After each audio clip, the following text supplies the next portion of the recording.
Secret friends, unite!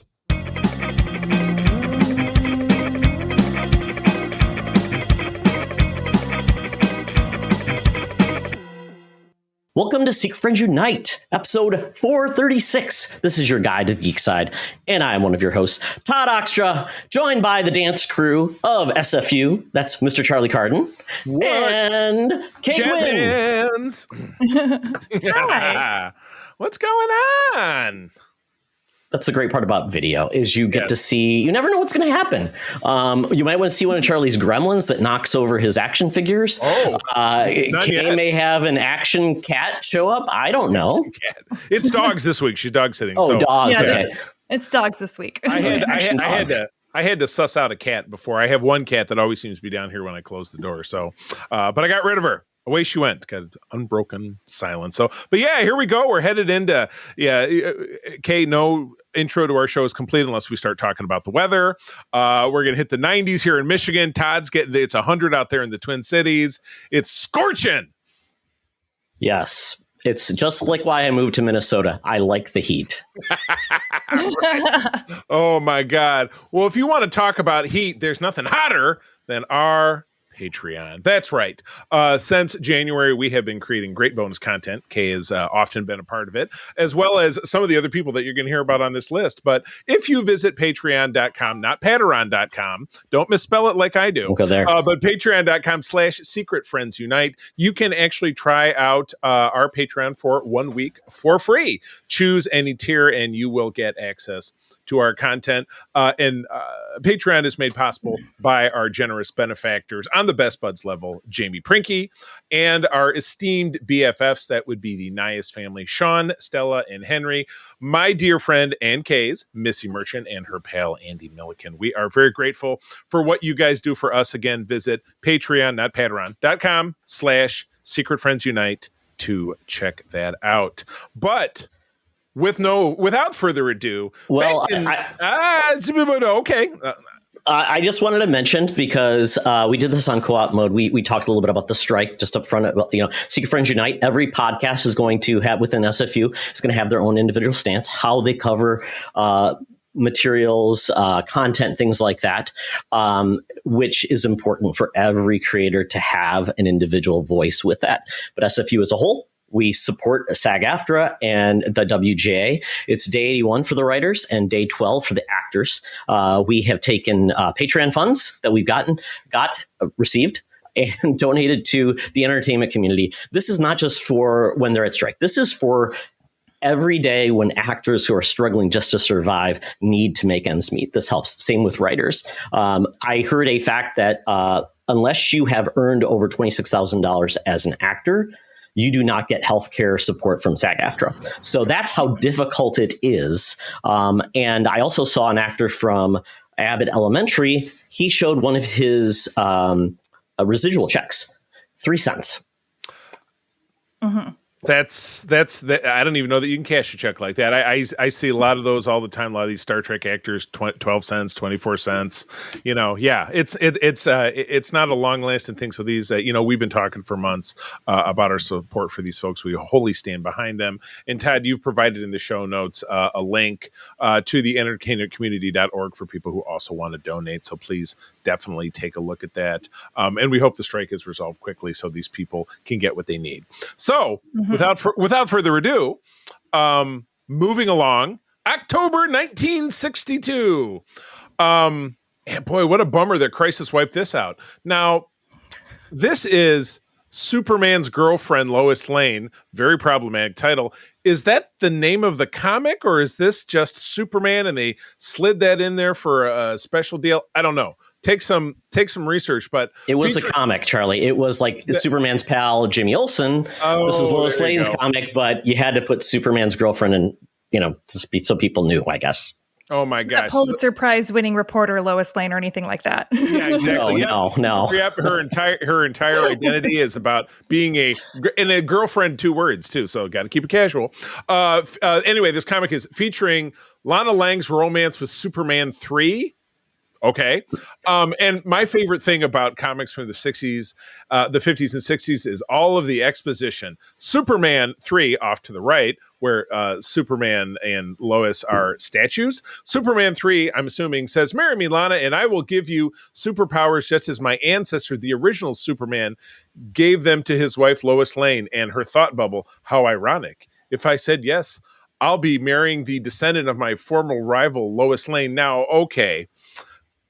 How old is Lana in this? She is a cyborg. She is an immortal. She's a vampire. So Is this Lana Lang 3? Lana Lang- Right? That's what I was so confused. I'm like, there is so much going on here because I'm like, oh, it's in the future. Wait, Lana Lane is in it. Okay, so it's in the present. Why are there 3 Supermans? The third? One would assume, yeah. So that's like, it's Superman the third. Is that like, Ed Begley Jr. or Well, is he a junior? At the statues, if you look at, there's like placards and it says the original 20th century Superman. And then I love Lois Lane's Original Superman, super wife. super wife. Yes. Miss- Mrs. Lois Superman. Right, exactly. That's not his last Oh name. my God, exactly. Yeah, it's like Spider-Man. Leo Spider-Man, my dentist? Does that So mean that weird. Super is his first name? Yes. So, and last name is just Man. So is Just last name is Man. her last name is just Man? Whoa, Man? Wait, does Oh. that mean that their son would be Mr. Man Jr.? That sounds like something off the combo menu at Arby's, Mr. Man Jr. Okay, sidebar, fun fact. I was watching this documentary. I'll talk about it later, but they showed a clip from Wonder Woman, the TV show with Linda Carter, and she is talking to a police officer back in the 40s, I guess, at the time. And what's your name? Wonder Woman. Oh, so it's first name Wonder, last name Woman. So it's a thing with DC, apparently. They say, and what does your husband think about that? Oh, that's bad stuff. Yes. I don't like it. But anyway, someone who will never be held down by the patriarchy is our top news correspondent, Madam Webb, at 123 years young, down at the corner of Hollywood and Vine with all of the latest scoops. She's waiting for us, so let's go. Now it's time for Madam Webb's rumors and news. Take it away, boys. Thank you, Madam Webb. As Charlie referenced, Madam Webb, you would not relinquish your name. So you have essentially made every man and every one you've married, because obviously you've expanded your horizons to anyone you can victimize through marriage in every state of the union. They will all be Webb. So if you meet a person last name Webb, they probably, unfortunately, are now stuck with that name because of Madam Webb. So, give them your condolences. Even after divorce, she doesn't let that name leave. Snagged in the web. Oh my gosh. All right. So what do we got up top? So what we're hearing is essentially the warning bell is out across all workers in the entertainment industry. Outside of just even film and TV, it's also going to video games and other industries, animation.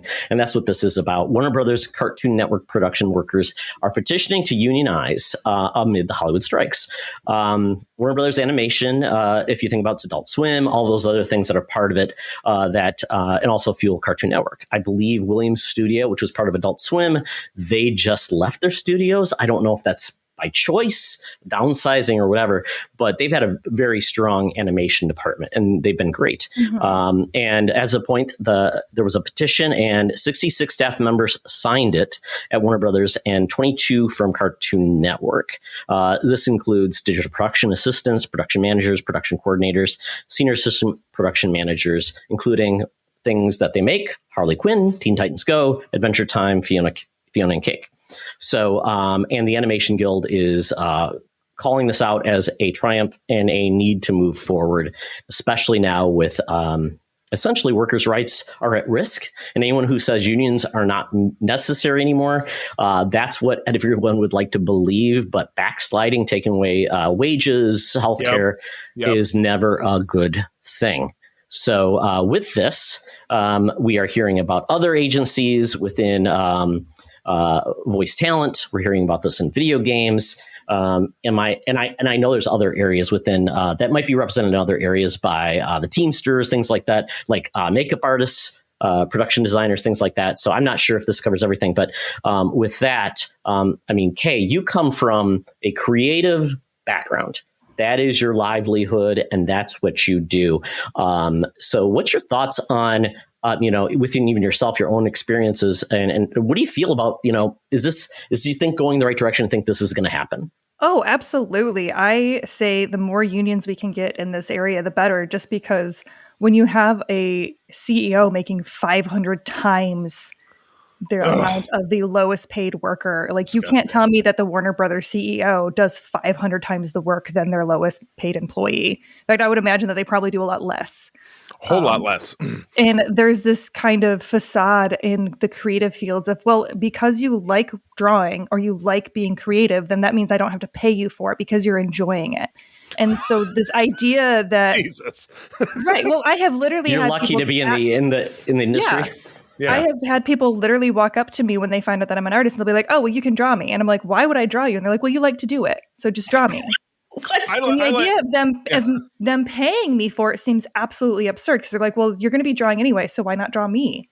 And I like eating, but I do imagine that right, I have to it pay doesn't for mean it. I'm going to cook a meal for you. Oh, that'd be great. Oh, cool. Draw me like a French girl? Is that what Right. they're essentially doing? Yeah, Oh, my essentially. God. So the idea, or that I would just give them something that I have created because I created it, so it should be like there's this entitlement that to the creative field and to creative people, and it really has been taken advantage of for too long. I mean, there's an entire joke of, I'll pay you with experience. Well, experience doesn't pay rent, so pay me in real money.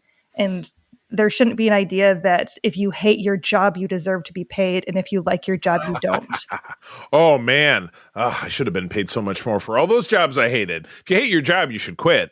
If you do something that you're talented at and enjoy, you should be compensated for it, regardless. Right. Well, and if and no one should hate their job, and if you hate your job, or if the environment is so bad that it makes you hate your job, then that's a problem again with the corporation or with the higher ups making a really toxic place to work. Right. I love the phrase that, well, I have to put up with this, or I'm like, so you want it, other people? Yeah. I mean, when you want a better paid my experience? dues. Oh, Yeah, right. I paid Yeah. my dues. That it's the internal right. like, frat hazing idea of, well, I had to go through this, so we'll just continue on this shared trauma. Right. Exactly. We should all be miserable because that's just the way it is. Fantastic. Rising tides lower all boats. No, Yes, if everybody's doing better, that's good for everyone. It's mental health. You want people to go in these professions. I mean, it's so weird that people so undervalue artists and creatives that they don't. If it goes away, then what are you going to do? Read PowerPoint presentations for fun and enjoyment? Watch Well, That's awesome. even PowerPoint presentations take a lot of creativity to make a yes. good PowerPoint presentation. This is true. Yeah. You have artistry. to know the Talent. elements of design to be able to do that. Right. Absolutely. So if you've ever seen my PowerPoints, you know that's absolutely true because they are horrible. And they're the basics. My transition's star wipe. I would say, Todd, I've seen your attempts to bring Madam Webb herself to life, and yeah. Oh, that was my son. My son was helping me put the Madam Puppet on. It was horrible. Yeah. Oh my gosh, yes, exactly. So this union goes without saying. It's like let's just restate the obvious over and over again. It just goes to serve the more people that get in line that are lining up against evil and tyranny to be particularly hyperbolic in this sense, but I'm not really wrong when you have the studio saying, well, we'll just starve them out. And when they start losing their houses, then they'll come back to the table. Oh, wouldn't be caught dead saying something like that. It's absolutely No, and horrible. I think that the production studios are really misjudging how the people are going to back, because I mean, we're almost 3 months into the writer's strike at this point, and I have yet to see one line of support wavering for them. Right. Because there's so much content that we can consume and so many ways that we can find things to do because Right. there's so much content out there that we don't need new shows. Yeah, And we're gonna be just rather, fine. yeah, I'd rather, you know what, fine, you're not going to make a new, Star Trek show right now. That's fine. I'll go write some Whoa. books. No, I'm just kidding. You're absolutely right. That's just Right. the thing. I mean, you know what? There are almost 60 years of Star Trek stuff that came before. 900 hours of content, novels, books, whatever. Same thing for Star Wars, Marvel Comics, DC Comics, you name it. I would love to know that Strange New World Season 3 isn't going to be delayed, but if I have to wait 2 years to make sure that everyone's paid fairly, or 3 years or whatever, hell yes, absolutely. I'm 100% behind that. We'll still be here, and we'll continue to subscribe to those streamers so that those people have a job to go back to. Exactly, That's what I think is important. Yes. Yeah. Exactly. Yeah, I mean, how long was it between Voyager and Discovery? Or no, Enterprise and Discovery? I mean, 12 years. 12 years. Everybody's experienced a drought in the things they've loved, and we'll be fine, and we'll rediscover things we lost or missed along the way, and we'll be okay. It will be back. All right. Well, let's we maintain our strength resolutely. And it's funny, we go on to talk about more content. We're just like, this will be great when it comes out on blah blah blah, if it comes out on blah blah blah. But the next thing up, Todd, this is one that you and I love. Pet Sematary Bloodlines, first look images, poster, and release date sent by Paramount Plus. So is it the Pet Sematary? They gave us some actual pets. Yes, it's a prequel to Pet Sematary. It has Pam Grier in it.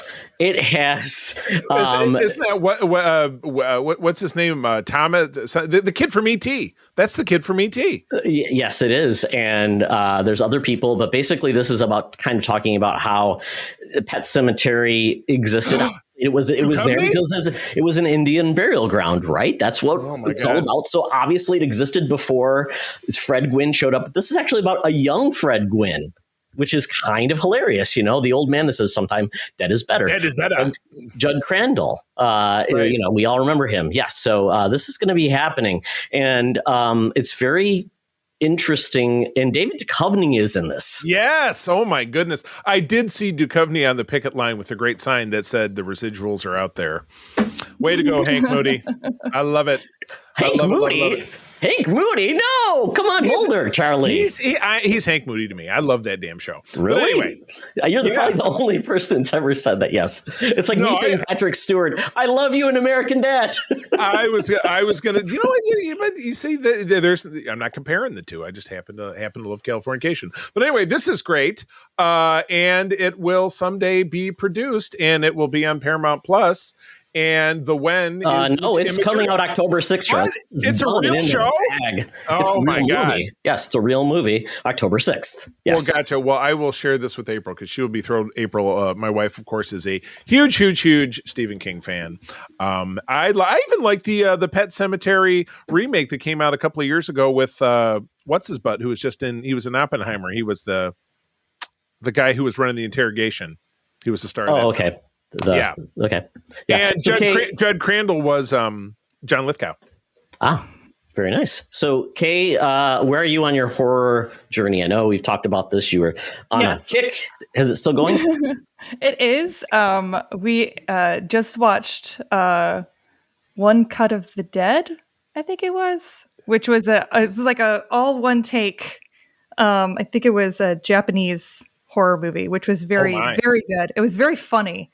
But I'm going to be honest, I have zero interest in Pet Sematary just because I don't want to see zombie pets. That's just sad to me. That's not cute. It ended up being essentially kind of a small part of the film because really the crux of the film was, a toddler got ran over and he came back to life and killed everybody. If a cat can come back from the dead, so can my child, and it'll go fine. I mean, and the cat, it wasn't really a big deal with the cat. The kid was more of a problem. So yeah, but this isn't really even if I as I get more into horror, I don't think this would be one that would be on the top of my list. Fair. Just because it doesn't seem like there's a lot to it seems like it's gonna be fun, and no shame to anyone who wants to watch it because it seems like good dumb fun. Ooh, Todd, right up your alley.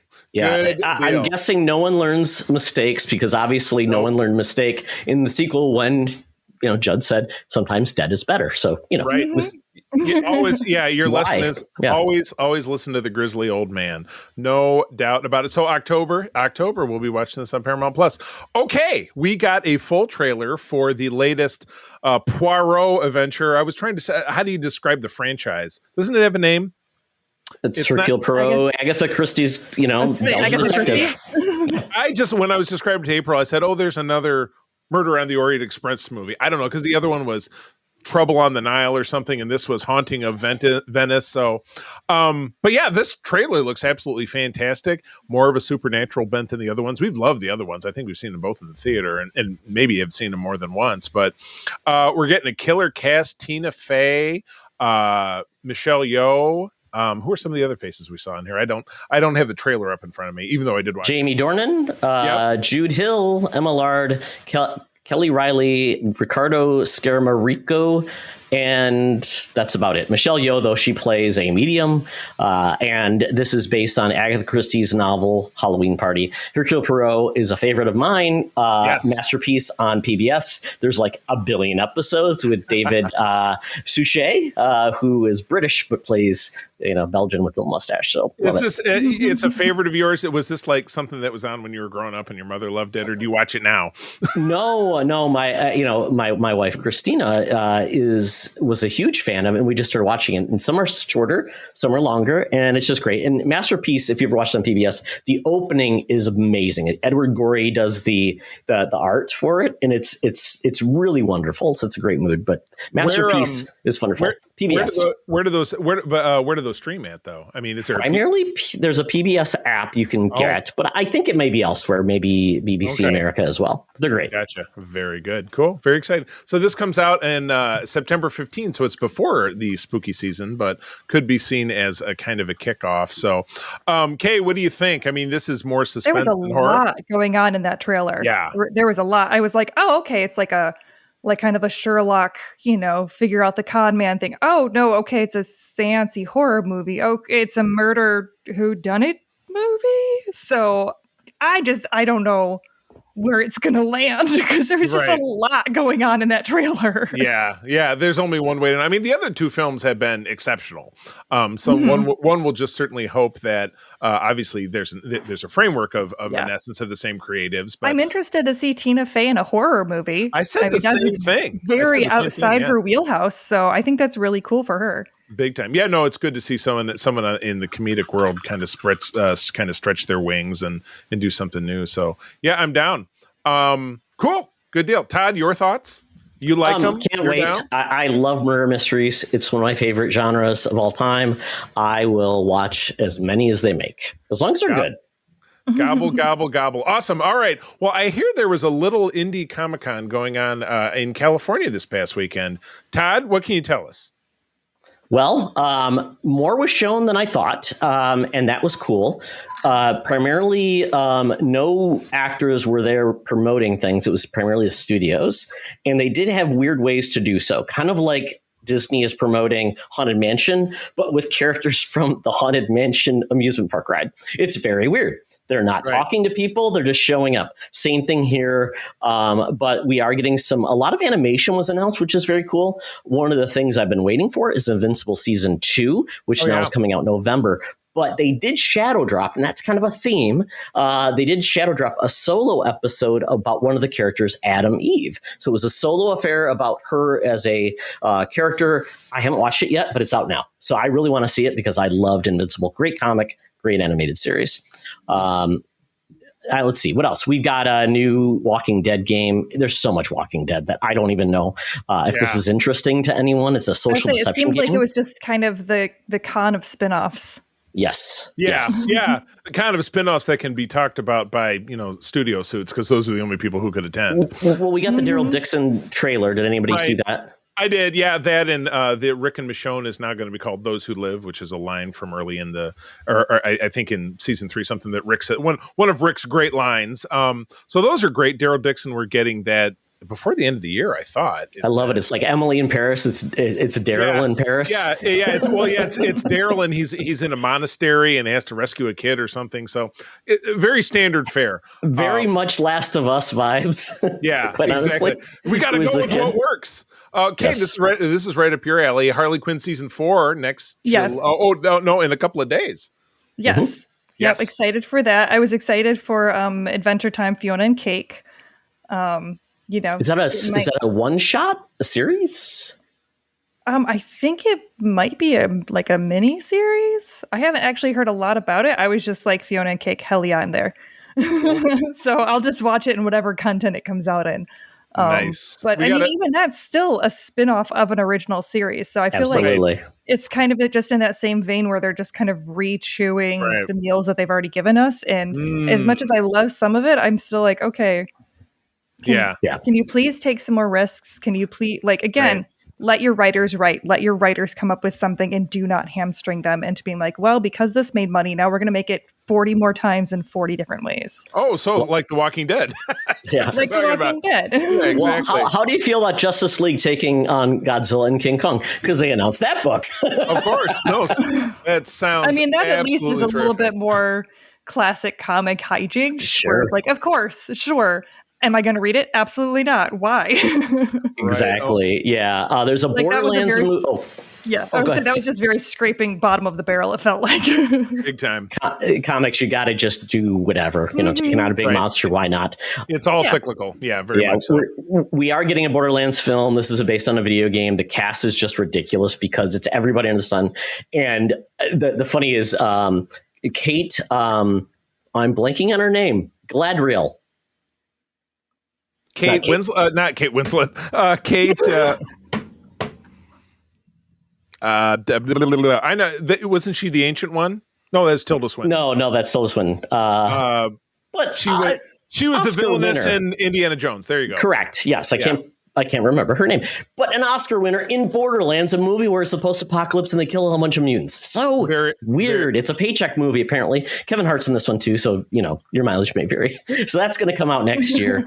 Let's see. This is kind of funny because Secret Invasion is coming to Hulu. We knew that Miss Marvel is coming to ABC. This is all about Synergize. Yeah, right. also making that content from Disney Plus work because they want more people watching it. Let me dig into the bag here. Oh, here we go. They're sprinkling them. Here you go. Throw it on other networks or whatever. Oh my God. Yeah, it's kind of crazy. It's something near and dear to my heart. Spider-Man 2 is getting a custom console for the PS5. It looks beautiful. And Nice. because if you're a current owner of a PS5 and you don't want to spend all that money, all the side plates, you can buy those separately. Nice. So That's cool.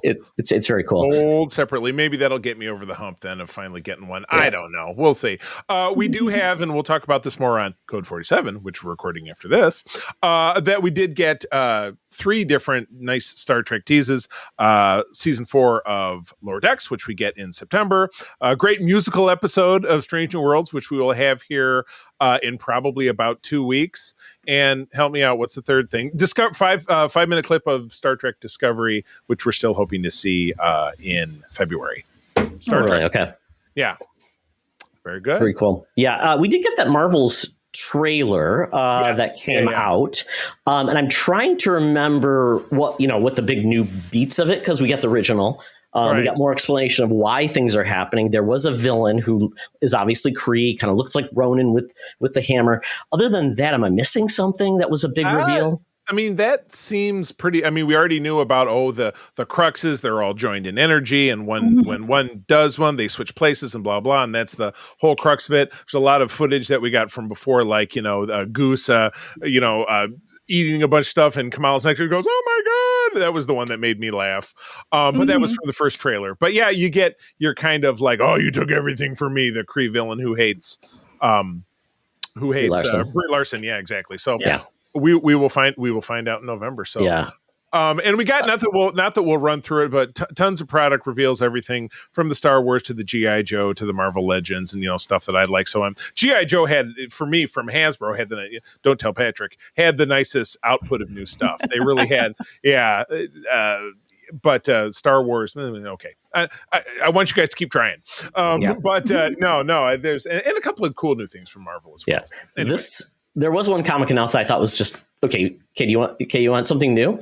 Here we go. Andy Samberg and Joe Truman are making a comic book, but this is what it's about. It's called Holy Roller, and the comic is a bowling ball wielding vigilante who fends off neo-Nazis that invaded his hometown.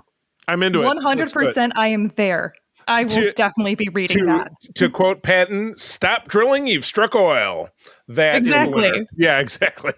And if you ever saw the movie Mystery Men, there was a character called the Boulder that was played by Janine Garofalo. Oh my God! And it was the spirit of her dead dad in a bowling ball, and I've always wanted a skull bowling ball. I haven't seen that movie in 25 years. What a classic! Dane Cook. Ooh, what the hell's Dane Cook doing these days? Is he still alive? Nobody knows. Nobody knows. I will say the thing that surprised me the most, there is a Mortal Kombat animated movie coming out, and it's starring Johnny Cage. And you're like, okay, what is that? And usually those movies are bad. But Johnny Cage is kind of like the jerk, douchebag guy. Joel McHale is voicing him, and it actually is damn funny. It's self-deprecating, and I'm like, is that Joel McHale? And it looks hilarious, and it's R-rated too. It's like, oh my god! So that was a surprise for me. Good deal. Well, speaking of R-rated, before moving along, I've been bummed out. It's been a year and a half since we saw the end of The Boys, and hoping there was going to be another season. Kay, have you watched The Boys over on Amazon Prime? No, I do not. I have not watched that just because it is very violent. Oh yes. Beyond anything I've ever seen. Beyond anything I could even imagine. Yeah, and then the spin-off, the animated spin-off, which I think is hilarious because I like how they ape things. That is even more violent because it's easier to animate things because your budget's the same. Right. Yeah. I don't think I've ever watched those, Todd, so I'll have to jump on that. They are ridiculous. But we are getting an X-Men style spin-off called Gen V. Spinning, of course, us of the fantastic comic and made-for-TV Fox movie Gen X in the 90s, starring Bumper Robinson. And was it Finola Hughes? She was a classic. Correct. But yes, we watched this trailer, and it is, it's like a magenta band. It's so red. It's reverse red. What's more red than red? Did I go backwards and saying magenta? Is that less red? Kind of went backwards. You kind of went back. I mean, red is a primary color, so you like can't really get more red crimson? than red. Crimson or amber crimson? Crimson is very vibrant, deep red. Again, red is a primary color. You can't get more red than red. I was going to say, I was thinking of burnt umbra, like the crayon. Roy G. Biv, Charlie. You can only go to Roy G. Biv. Roy G. Biv. More orange. Yes. Okay. You're right. There. Okay, so orange. I don't know. If you want to challenge my my color theory, there's no challenge. I'm just talking it through. But anyway, you've got a color wheel somewhere hidden behind you. No, it's all up here, baby. It's all up there here. You go.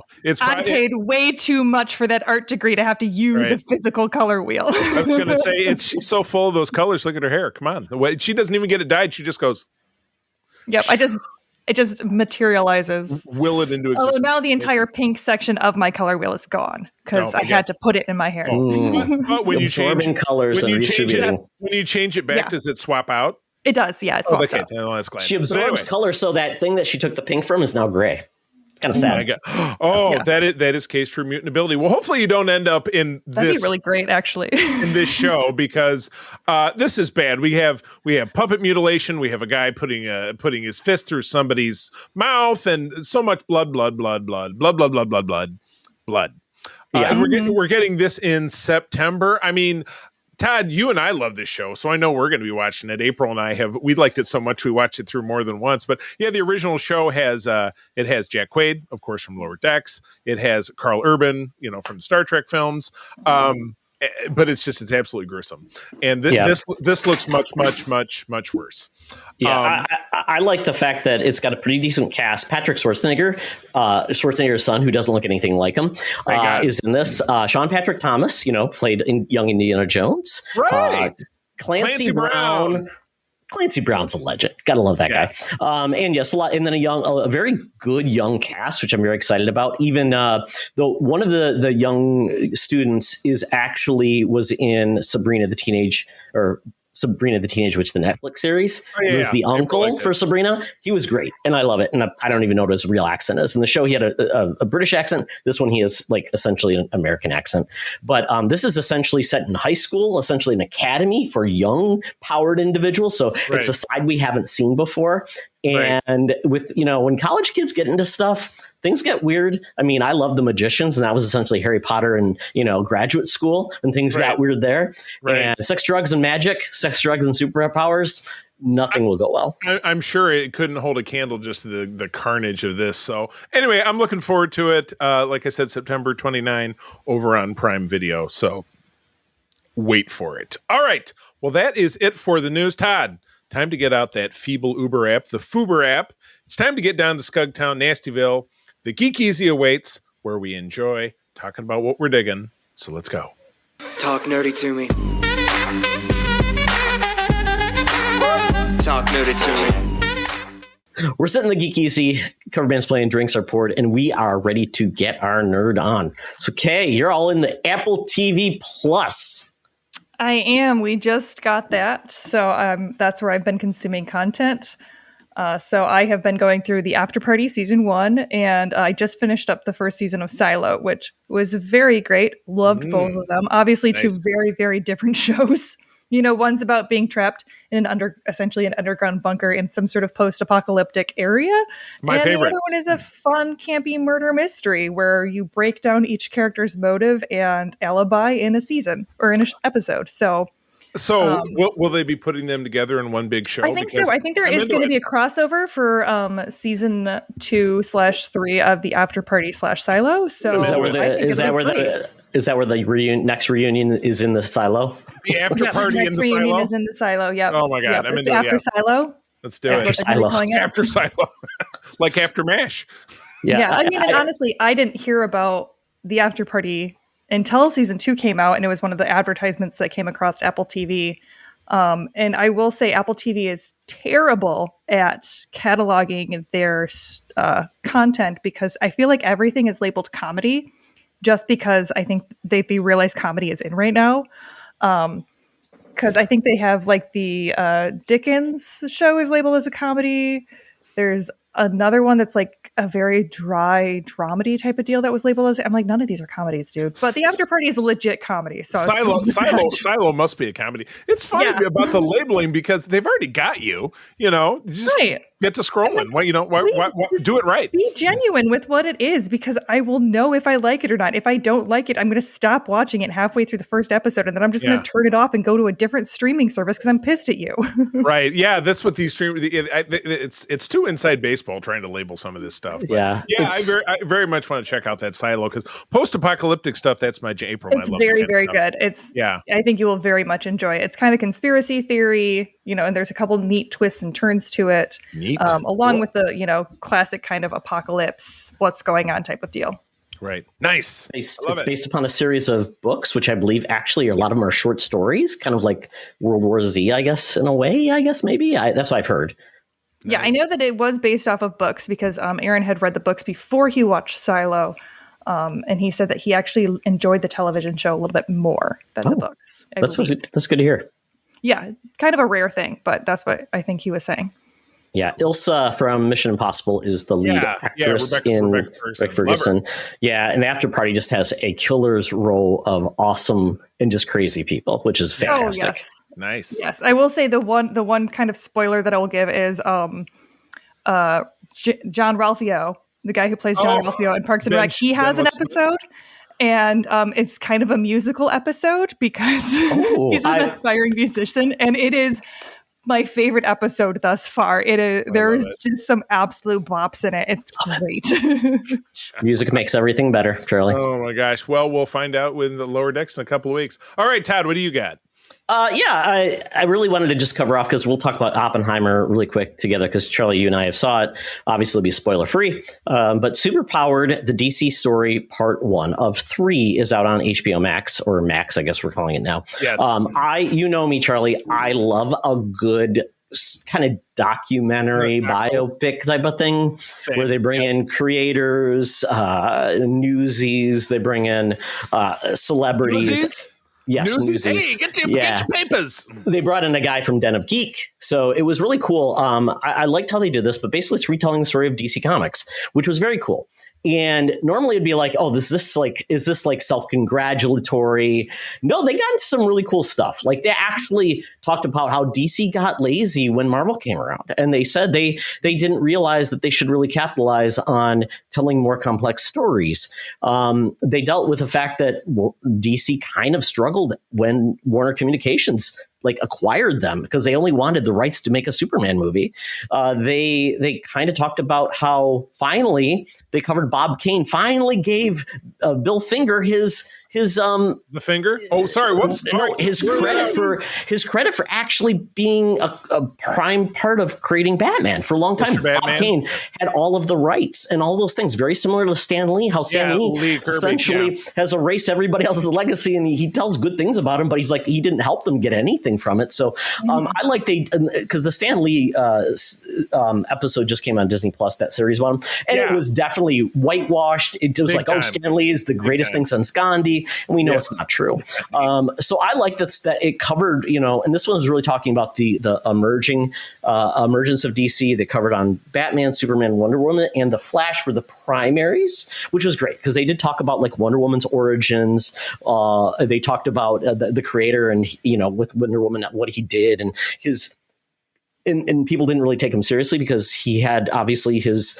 He had an open marriage and all these things. And they were like, are you doing this because you want to just, spread the word about open marriage? Like, no, I want to come out, the masculinity has been dominating comics. I want to create a strong woman. And there's so I like that they covered a lot of these things and it was neat. There's 3 parts. So essentially the second part is going to get how they move into media. They did cover Batman 66 a little bit. Yeah, but the next one's about film, which is I like. So I like these. Nice. I think it's fun. It's an hour long each. So if you watch this, I think you'll enjoy it. Yeah, it's very entertaining. I would say if you want to know more about Wonder Woman's origin and history, The Secret History of Wonder Woman is an amazing book to read. And really goes into his life and even like his wife and Olivia, who was his other wife / mistress. Yeah. And kind of goes into all of that. So I know that very, very good book. I know that the film that was made from that, the Wonder Woman, was highly, highly dramatized. Yes, it wasn't. Yeah. It wasn't accurate. Yeah. So even just but from the framework. So, well, cool, good deal. All right. Well, I'll round us down. I, my frequent trips. I have my little travel Roku. I plug it in the TV in the hotel, and I usually turn on YouTube first. Well, they've been dropping episodes of the old GI Joe cartoon in front of me because they're all on YouTube. They have you and GI Joe. I know. That's crazy. I didn't know you liked G.I. Joe. There's G.I. Joe. There's some G.I. Joe behind me. You see that there's Sky Striker. Yes, I like G.I. Joe. But anyway, we all grew up. Thank you, Kae, for doing that. Yes. Enjoyed. But I have managed to just let a few of them play while I've been sitting there, and I'm staggered by just how problematic the show is. Wait, it's not better than you remember, Charlie? Wait, what? A military show in the 80s wasn't was problematic? That's not. I don't think that's the bad part. That's not the problem. Yeah, the industrial military complex is not the problem. It is the okay. No, wait, Charlie. It's always the problem. That's always the problem. It's always a problem, but this is worse. Yes. We'll move on to what I'm talking about was the absolutely rampant stereotypes, because we had a martial artist guy who was Asian. We had a tracker who was a Native American. And then, I was watching this one episode where they're going to control these guys by kidnapping members of their family. So Quick Kick was the name of the martial arts guy. He's home in his parents' grocery store, and they go to kidnap his parents, and they both know karate, but they don't know karate good enough. Or, and then Spirit is the Native American guy. And of course he goes home and, there's something ritualistic going on there. His name is Spirit? Yeah. Yes. Oh, yeah. No. And his eagle's name Freedom. Yes. No. It was worse in the comics, which are written by Larry Hama, who created the whole deal. He didn't write the cartoons. He was Spirit Iron Knife, so he had an even more stereotypically racist name. And Larry Hama is an Asian American too. Exactly. So it's not a white guy doing it, but still, he was a vet. But again, he was a Vietnam vet, and the comic series is great. It's filled with a lot of military accuracies based on his own experiences. The cartoon is not. The cartoon is Charlie, I'm just going to tell you, there's a reason why I don't watch stuff like Transformers, Beast Wars, or like the old Zoids cartoon or something, because I know it's going to be absolute dog shit. I know that. My 12-year-old self cannot handle the fact that it's going to be dog Don't go home. Shit. You can't go home again. I don't watch those. I just don't. I remember the beauty in my mind and think about how amazing that little movie playing on a reel. And then you know what? If I ever think, I'm like, gosh, I wonder how that's I'd love to revisit those plot points. I go, no, okay, that's a bad idea. You don't want to ruin that to your childhood. You don't want to take your little 12-year-old self and bring them out into the cold light of day. You want to protect them. It's like that great old expression about getting back with an old girlfriend. He says, walk to your refrigerator, open it up, take a gallon of milk that is curdled and chug it and see if it tastes better. Yeah, exactly. Yeah, same thing. Yeah, it was fine when it was milk, Yeah, but it's not milk no more. But yes, so yeah, stay away from the 80s G.I. Joe Sunbow cartoon. There's your PSA. Is there anything you've ever watched that you loved as a kid that's been better than you remembered? Better? I would say maybe Super Friends is at least kind of watchable. What? Oh, Watchable, but it's not. I think it just gets worse. Spider-Man and His Amazing Friends. Space Ghost Coast to Coast. Okay, well, that's modern. That's modern. It's probably 20 years old now. Yeah, I was I think like early mid-teens when that came out. Yeah. I would say that one counts. When we're talking old, that Sunbow cartoon came out in 1985, dear. That's when you were born. Sorry. Yeah. I would say anything past like 90. I think anything past like 95 is almost more mature, but anything like 95. It was cartoons actually for kids. All right. Yeah. Well, let's move on. Let's move on from this PSA, and we'll talk spoiler free about Oppenheimer, the little movie that could. Barbieheimer, which we're going to continue to talk about that. So, Todd, you're the eloquent historian type. Give us 30 seconds on Oppenheimer. Oppenheimer is a great snapshot in time, and actually it's multiple time periods you see. Right. This movie is set in 3 time periods, essentially the recruitment of Oppenheimer to create the atomic bomb, the Manhattan Project. He's from New York, so that's part of why it was called that. In Los Alamos, he is a kid, he grew up and he wanted to live in New Mexico. That was part of his upbringing. That's why they landed there. He as a student, he suffered some anxiety and different things at one time. Even, and this is I don't want to give us spoilers about some of the things that happened. This is all based on the book Prometheus, American Prometheus, which is great. And they do cover, like I said, this time creating the atomic bomb of the team in Los Alamos, doing that, where he was basically the project manager for that. Then they go forward to the time when Oppenheimer is essentially on trial, or not trial. It's a secret tribunal to renew his security clearance. And then it goes forward to another period of time where basically you get an official trying to be brought on to be a cabinet member, the Secretary of Treasury, and with Robert Downey Jr., who is that character. So those are the 3 time periods. And it's funny, they do something interesting. It is in black and white. That is not from Oppenheimer's viewpoint. Right. Yeah, the POV is all... that's Oppenheimer's POV is all in color, and then the rest of it is not. So it's literally like you're seeing it from his eyes, though it's not, even though it's the most modern part of the film, which I think can be a little confusing to people.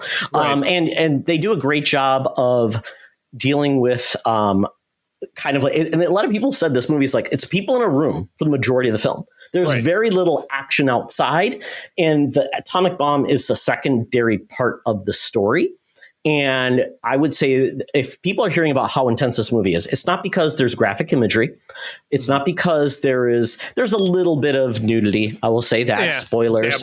But other than that, it's the intensity of the visuals and the audio. Right. It is. Now, Todd, did you end up with the whole IMAX experience? That was not important to me. I didn't do that. I did see an IMAX because that was the big thing about, Christopher Nolan makes choices based on how he wants people to see the film. So I did see an IMAX because I want the biggest screen in front of me. It's great. And Charlie, you actually in Grand Rapids and Kae, you probably know this too. Grand Rapids is one of the 2 theaters in the country at Celebrations. They have a real IMAX 70 millimeter, which if you could see it, why didn't you? Because that is it's a visual feast. I mean, it's why you see film, not just why you don't watch it on your TV. I like the reclining seats, and then I can take a nap. Yeah, the IMAX is not, because the IMAX doesn't. 3 hours long. I don't really want to sit upright for 3 hours long. That feels like being in school. But you're right, without a doubt. Without a doubt. But it's a captivating film, and and again, no spoilers per se, but a perfect example of how no matter what you do, in the end of it, the man is going to get you. And it was just, we were walking out of it, April was just saying, it's just very sad. He loved the science. He was excited about the science, but they were never going to not build a bomb to drop over Japan, and ultimately that's not who he was. Correct. That was not what was in his heart. So it was very sad, but it was a very, very well made film. I think it cleared 82 million domestic over the weekend, which is about half as much as the film that we're going to talk about in a moment here. I was like, Barbie did like 115. Just no, 182. Yeah. 162. Yeah. 162. Yeah. And I was going to say, it's impressive to get people to see a movie about the making of the atomic bomb, a serious film, 3 hours, to get that many people to go see it versus a light comedy, fun property, I think that's pretty impressive considering if we talk about the dumbing of America and we're just going to only see like Fast and Furious, I think that's impressive. And which is great since that film was a failure this summer. So maybe there's hope after all. God almighty. I think I was challenged to watch those movies and I still like those movies. After seeing so many, I'm like, I just can't watch them. It's like my brain is being drawn out because they're not even that great action sequences. That still drives me nuts. I say the cars are cool. You watch them for the cars. That's literally the only reason. But I can watch cars elsewhere though. Yeah, just watch NASCAR. Exactly. They're just Vin Diesel makes it so much worse. I have to watch Gone in 60 Seconds still way better than any of the Fast and Furious. The Italian Job. I mean, there's so many bullets. What's it called? Baby Driver. Love that movie. Big time. Big time. Anyway, Oppenheimer playing in theaters now, so go and go see it in IMAX. Like Todd, and there are no pop songs in Oppenheimer. Thankfully, yeah, you're right. There was no. It didn't end with a. Hey, are you? Excuse me. Are you digging on Ken's? No. I'm just saying that was fantastic. No, it's like the Super Mario Brother movie. It's like Take on Me. Take on Me in the Mario movie. It just, that is a fair critique. What would be a great pop song for Oppenheimer besides the obvious? It's the end of the world as we know it. You dropped a bomb on me. I think was it Tool? Here Comes the Bomb. Here Comes the Bomb. Could be Bombs Over Baghdad from Outkast. Yeah, there you go. Oh my gosh! You know what, friends? If that was the Oppenheimer soundtrack, I'd be like, yeah, okay, I'm going to go see it. That sounds great. Yeah, exactly. Hey, friends, hit us up on Discord or Twitter or X, and let us know at Secret Friends U what your favorite pop culture references for Oppenheimer should be. But with that, we have brought the Geek Easy to a close. Time to skip out on the bill. Pretty sure they spit in our food. Got to get out that Air Qantas app. Hologram Tina and the mutants do await us down in the Thunderdome, where we'll throw another shrimp on the Barbie. Welcome to another edition of Thunderdome! Thank you, Tina. The mutants have been gathered for a topic or a game to be entertained. And this week we're talking about Barbie, the movie. The phenomena, the better half of the Barbenheimer, as Charlie would say, because you know what? We love marketing phenomena that I'm sure no one created and didn't make a real thing. So buy all the shirts. Yes, I have a friend who's actually bought one of the shirts that are divided and wearing it and is in New York right now. So there we go. I gotta say, I think that honestly, the best marketing for Oppenheimer was the fact that Barbie was coming out at the same time because there was such a backlash to Barbie and people were like, no, see an actual like Emmy, like real thinker movie. And people charge that 200,000 people estimated saw these films on the same day. Now, we did Saturday, Sunday, but some people went. I've spent days at the theater, dead of winter, go see 2 movies back to back. I get that. But in the dead of summer, I mean, it has to be something special. And this is a whiplash of 2 movies. I mean, this is like, open face, who's your daddy type of slaps across the face, different movies. Wait, pimp slap, bitch slap, pin slap, bitch slap. Exactly. You got funny story, though. Talking to my mom yesterday. Oh, Mom, I saw Barbie. You should check it out. There's a Barbie movie? I'm like, what?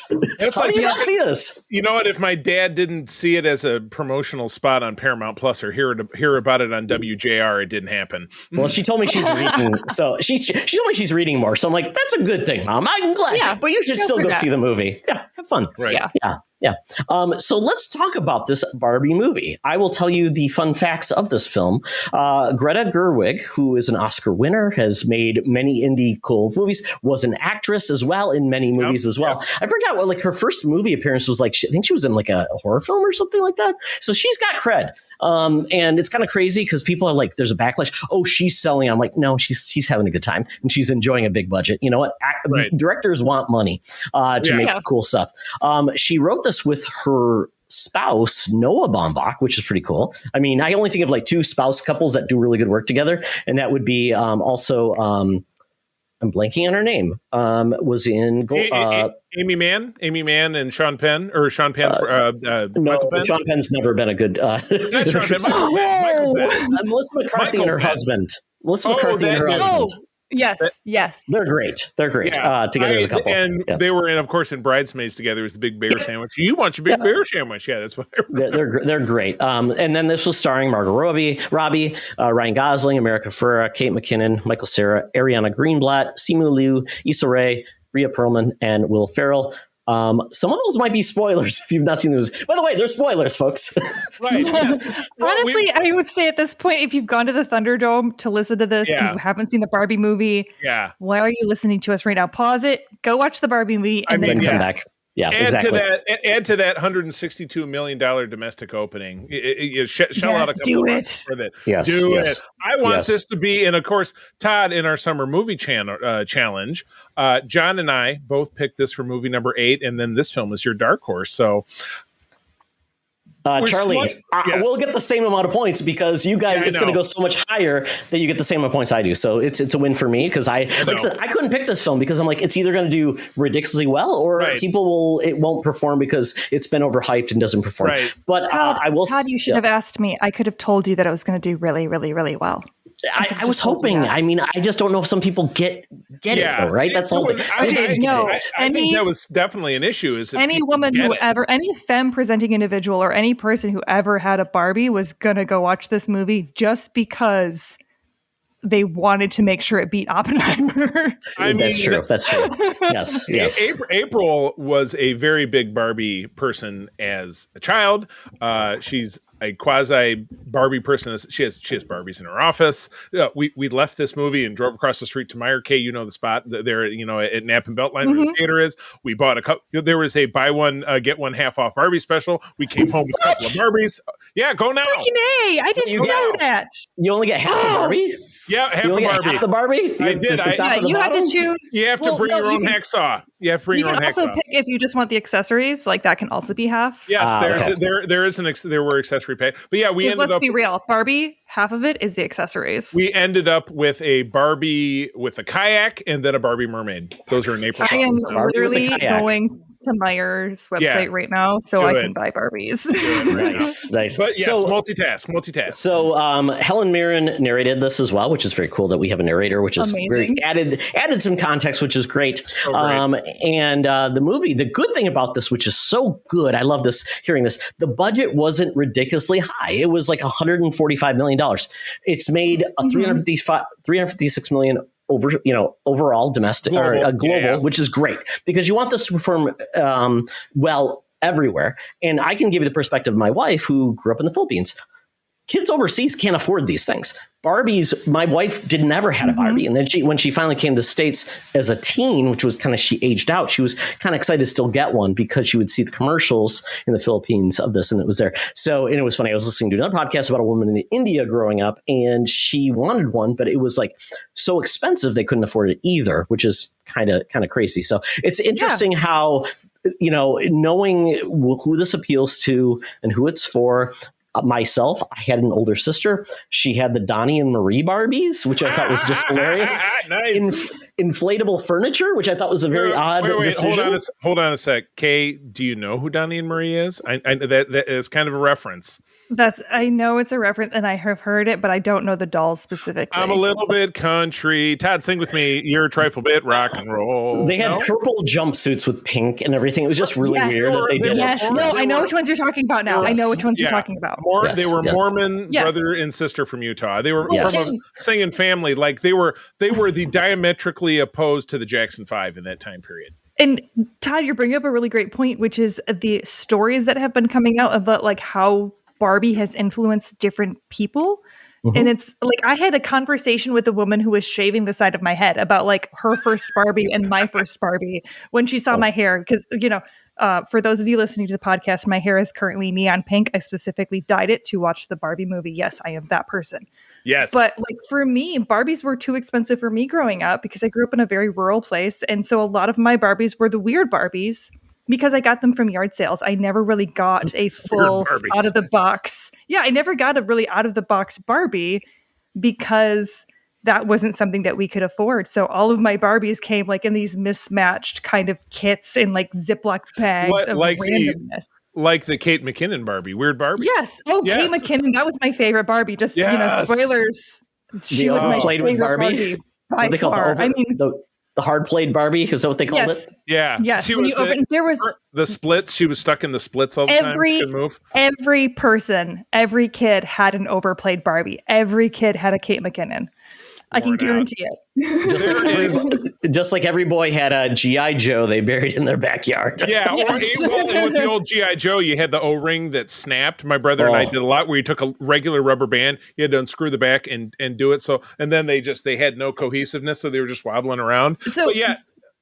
That does bring, because I was thinking about this earlier and the fact that I was going to be having this conversation with the two of you, I was trying to figure out, is there a boy's toy that's kind of the equivalent of Barbie? Was it G.I. Joe or was there something that He-Man kind of like cemented themselves? It was He-Man. Was like an iconic brand across like several generations. G.I. Joe was an iconic brand across several generations. He-Man really, as to Todd's point, was really more central to the early 1980s. Yeah. But G.I. Joe started in the 60s, had a revamp in the 70s, became a 3 3/4 inch with that terrible cartoon in the early to late and then into the early 90s, then went away, and then it's kind of lingered ever since. But maybe Transformers would be the one, because Transformers has so many entries. Maybe Teenage Mutant Ninja Turtles now or Power Rangers would be the equivalent. So, but at the time, Barbie was evergreen and started it all off. If we didn't have Barbie, we wouldn't have G.I. Joe. And I would recommend everybody watching The Toys That Made Us, the special about Barbie, because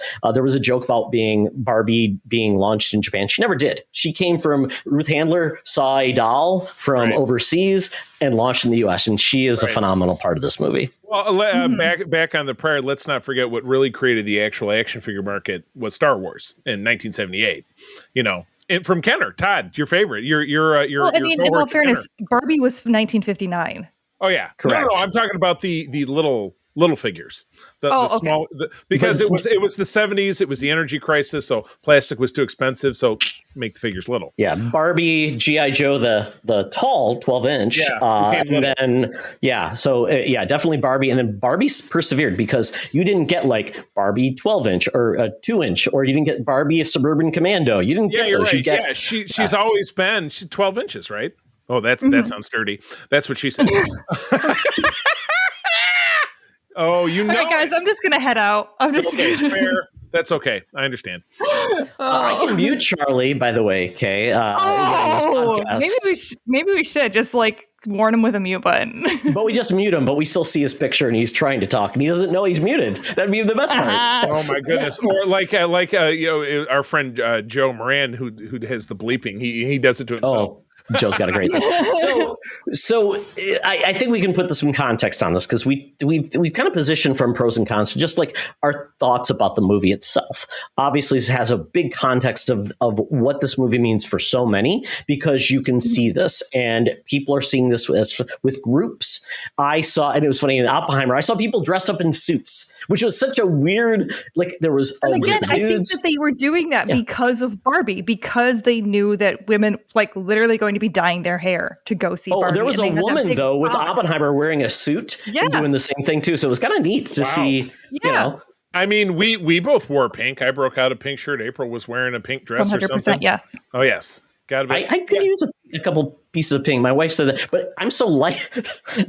Pink makes me look. I don't know if it helps me or not. Okay, I am pasty AF, and I am rocking neon pink hair right now. Do it. Yeah, we're pretty melatonin-less, or I guess is the best term. Pink. Okay, you are.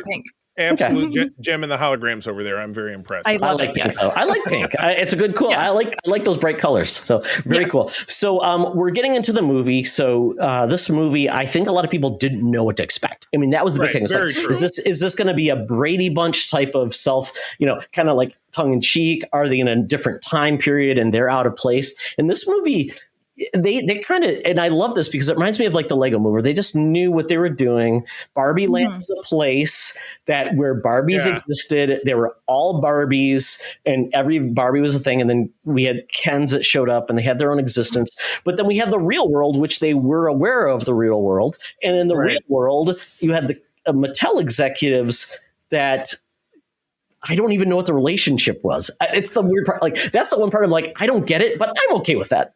I absolutely adore the Lego movie to this connection of Will Ferrell, President Business, the terrible Will executive. Ferrell was a fantastic choice, Yeah. yes. El Segundo, California, as I talked about last episode, is the world headquarters of Mattel. That's where April and I, because our hotel was next door when we were in LA, they had a story. I told the story about the Hot Wheels people knife fighting each other in the aisle. Yeah, it's crazy. But rows and rows but you can get Barbies you get it right from the fire hose there at Mattel World Headquarters. Tons of Barbies. Yeah. So Kay, in regards to like the construct of this movie, I think everybody just said, let's just go with it. Do you think that was the right approach?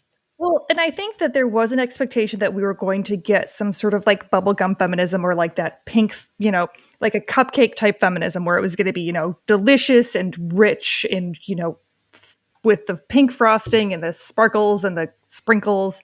And that's what you were going to get. And we definitely did get that with this movie.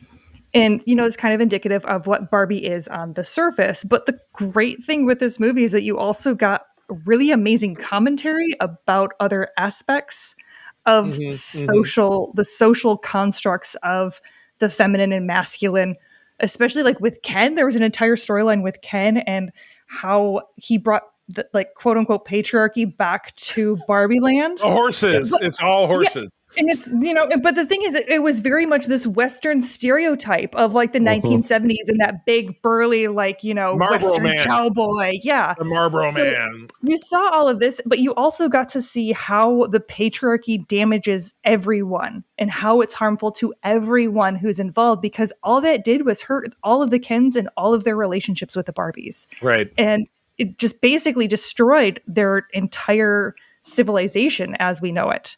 Quote unquote, with the Barbie Land. Right. Well, it was a civilization. Yeah, it turned it on its ear. My very favorite part is in the inevitable comeuppance when the Barbies resumed power. There's a Ken attempting to negotiate with the president. Can we have a Ken on the Supreme Court? Oh, no, we're not going to do that. Maybe one of the lower courts. We'll see what happens. Yes. That was awesome. That was awesome. It was.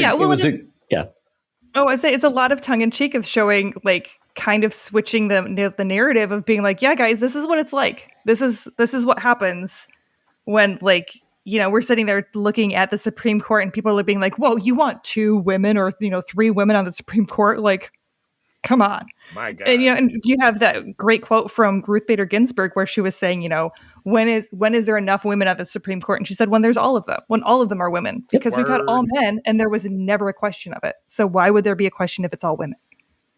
Yeah, men who see this movie, and there'll be some women too, need to have thick skin. If you are so worried about like being offended, you know what? You just gotta take back and say, you know what?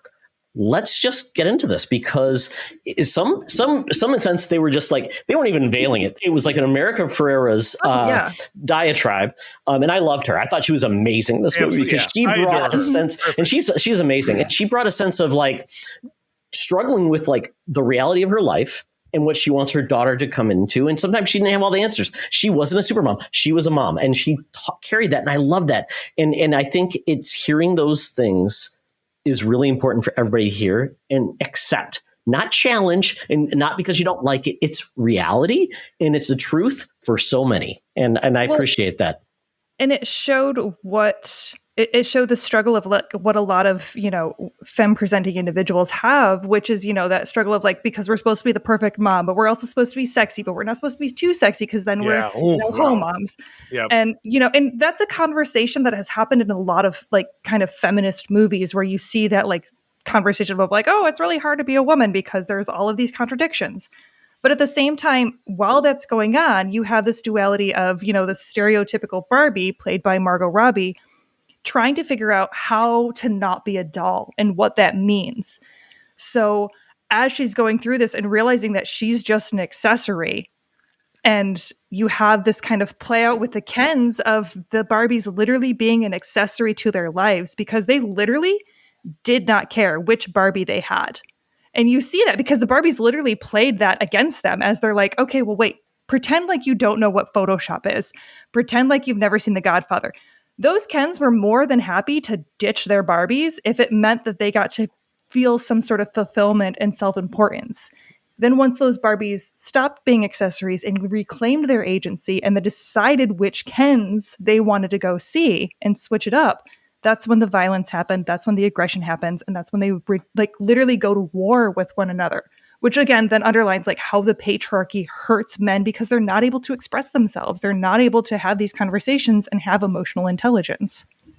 I think that's a good point because it was the upside. Like the Kens were essentially, where do you go? I don't know. You go somewhere. It's always ladies' night or this like that. Yeah. And that has felt the upside. It's dudes' night. It's this is our place. So I like that conundrum. And then, we did get she did apologize because you realized, I realized that we didn't, understand you. We didn't accept you. So I think that was great that they dealt with it. Sometimes we took you for granted too. So I like that composition of how does it feel when the shoe is on the other foot? I like that for both sides. Yeah. And they did it in such a way where Ken ended up being Ryan Gosling's character ended up being incredibly complex because he both played the role that a lot of women have dealt with, which is that friend zone guy where he wants more and you can't give him more and you're trying to just be his friend. And you see those times where he has this temper tantrum because he's like, well, you don't love me. And what am I supposed to do? And you have to go and be like, okay, well, I'm really sorry. And you have to nurse him through this basically adult temper tantrum because that's what you're supposed to do. And so Barbie has to help him through that. But at the same time, they also use him as this foil to be like, yeah, guys, this is what it's like. This is what it's like when Barbie goes, I don't really know where the Kens go. Why would that be an issue for me? Why would I care? Because that's what happens because Ken at that point is an accessory to Barbie's life. Yeah. It's great. Yeah, totally. So in regards to the way the dynamic is handled, I thought they did some great things with just embracing it's a toy in the world. How did they get to the real world? They put them on the jet ski. They put them on the snowmobile, the boat, and they're wearing different clothes. And they're great. And the call outs. Where do we get these clothes? What's happening with this? I just love the car and driving, the fact that it went 3 miles an hour. And one song, Closer I Am to Find for the ladies, and I wanna push you around. Until Ken takes over. Yeah, exactly. And anytime there's a shock, the car flips over and lands on the side of the road. And the poof of animation, which was great. Yeah. Yeah, the poof glitter animation. I did love Michael Cera as Alan, and again, every character that you saw was based on a real Barbie. And that's what, Todd, this link that you gave us with all the Easter eggs and details. You've got poor Midge. I thought we discontinued her. I did love Alan when they're finally looking to escape, but they end up turning around. Alan is in the back seat, and they flip. But then he gets out, and I was listening to a podcast today. The guys building the wall were just building it straight up. Yes. Once they figure out how to do sideways, we're screwed. Yeah, exactly. Yeah. But then Alan gets out, and he's just kung fu fighting he beats all of them up. Right. But again, that also shows that the feminine energy or, the emotional intelligence isn't restricted to just the Barbies because Alan is with them 100% of the time. He's there to help and support and he knows what's going on. Yeah. Right. Yeah. Because he doesn't want to be part of the patriarchy. He's like, this is horrible. This is awful the way that they're trying to treat everybody. And I don't want to be a part of it. Right. It was, wow. It's incredible because rarely do you find, particularly, in this, again, bubblegum world of people who love the Fast and Furious and whatever it is for moviegoers at all, that we embrace something that is so layered, so complicated. And look at the result. You give people quality and they're going to explode all over it. They're going to gobble it up. So I'm titillated to see how big this movie is going to get in the theater. And that's part of it is I think the part of the reason why it did so well is because, like I said, I think everybody was kind of expecting that bubblegum feminism of girl power, yay. But having so many layers and nuances to it is really what's helping push it over that edge. Yeah. And I just keep thinking, I'm like, it's kind of like the pink starburst of movies where it's juicy, it's rewarding, it's fulfilling, and it's just an absolute delight. And you're super excited when you get one. My God, is that the rare starburst? That's the rare. Everybody fights over the pink starburst. What are you talking about? I couldn't remember. I thought it was like the ones where it's like everything tastes the same. I couldn't remember if starburst was like different. I didn't know the pink starburst are the best. Okay. I didn't know do they actually have goo in them? I don't know that. No. They're just juicy and chewy. Metaphorically juicy. Is it Smarties that all taste the same then? Yeah, pretty much. Smarties all taste the same. Just sugar. Yeah. So I mean, in this movie, Helen Mirren does a narration, which is great because some of the things she says is like, even she's like self-deprecating. Like hearing this message from Margot Robbie is a little bit might have been a bad decision. It was so hooting and hollering in the theaters. That was my God, it's so amazing because I have seen so many times where you have this amazingly beautiful actress sitting there going, "I don't feel beautiful. I don't feel," and I'm just like, okay. I get it. I get what you're trying to say, but you also have someone who's like literally like a Hollywood the most beautiful star. woman on earth. Yeah, exactly. Telling me this. And so the fact that as she's saying this, and I'm thinking, okay, yes, I'm relating to what you're saying, but it's really weird coming out of your mouth to have Helen Mirren being like, note to the casting directors, to have this come across, having it come from Margot Robbie is probably not the best idea. And I was like, that's not a good choice. Oh my God. Yeah. Yes. And I know we need to wrap up, but I think the ending of the movie was a joy where you had Barbie going through her choice of where she wanted to end, and the very end of the movie, there was no end credits or anything, but what her choice was at the end was just like, I didn't know where they were going. I thought I knew where they're going, and where they ended, I'm like, that is amazing, because I don't know what magic they're doing, because she makes a point. We don't have vaginas and we don't have penises. But perhaps her transition into the real world. She became a real girl like Pinocchio, or became a real boy. Yeah. Right. Well, and just the idea of the fact that, again, Barbie as the accessory, and really, I don't honestly know if Mattel realized that this was a real critique on them, because we were sold. I remember as a little girl being sold this idea that like Barbie was going to solve everything. They were literally commodifying the women's issues into a doll to be like, no, just buy our toy and then it'll fix everything. Yeah. And so to have Barbie go from the accessory to being like, no, I want to have my own agency. I just want to be seen as a person. And that to me was one of the most powerful things, because so often women are looked at as the accessory to the guy's life, because we're not there. Right. They don't want us there as the person. We're just there to fill a slot. And it doesn't really matter who's there, just as long as that status is filled. So to have Barbie be like, no, we're more than that. I'm more than that. I want to be able to make memories. I want to be able to feel things and be a part of something, was really, really powerful for me. Yeah. You don't have to be exceptional. I didn't have to be an astronaut to feel like I had value. Right. Yeah, exactly. Well, cool. All right. Well, I hate to be the one to wrap it up, but we got to wrap it up. So you got to wrap it up, because otherwise, I mean, I could talk about Barbie. I've literally been. I saw it last night, and I've literally been talking about nothing but with all of my friends since. I love it. We're going to have to do a super special extra Barbie cast just for Kae. All right, now, we'll go best movie ever, worst movie ever, best movie ever for me. That's so random. I know. Yeah, I know that's such a weird thing, Charlie, from the podcast. This is 10 out of 10 Ken or G for me. Yeah. I will just say I am Ken Enough. Yeah, I'm Ken Enough. I'm Ken Enough. You can get it from Mattel, $60. I'm not doing it. Oh damn! No, I know. I'll get something off of Etsy. I want to knock off. I'm not giving Mattel that money. Bootleg it. Why did they make this movie? Money. Mm-hmm. Yes. All right, friends. Barbie is playing in theaters currently. Go see it. Go see it in IMAX. I don't know. Do they put it out in IMAX? It'd be great if they did. I don't know if they did or not. Oh my goodness. All right. Well, that's the end of the show. Kae, thank you for joining. I mean, Kae's one of our stars. She's barely joining us. She's part of the family. But where do they find you out there, Kae? You can find me on Instagram at Quintessential Geek, and then you can find me on Twitter at QTGeek. That's Q_T Geek. And I might answer you. I don't go on social media a lot, to be completely honest. I think I have Twitter notifications on though, so hit me up. I think I'll see it. It could happen if you want to talk more about Barbie. Todd, what about you? I'm on Twitter which is formerly Twitter, X.